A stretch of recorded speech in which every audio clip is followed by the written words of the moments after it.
సరిపడా ఆయిల్ వేసి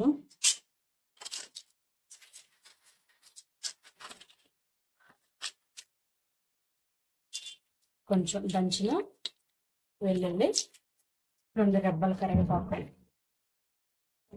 ఇందులో పసుపు మొత్తం వేసిన తర్వాత కలుపుకొని ఉల్లిపాయ ముక్కలు, ఒక ఉల్లిపాయ కట్ వేసుకొని ఫ్రై అయిన తర్వాత కాకరకాయ బాగా కడిగి పిండేసుకుని ఇట్లా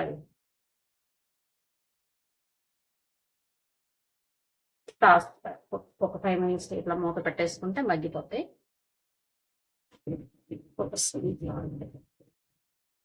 మన బెల్లం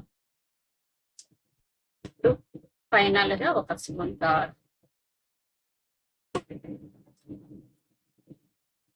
ఇది కాకరకాయ ఫ్రై కాదు, కాకరకాయ ఇగురు.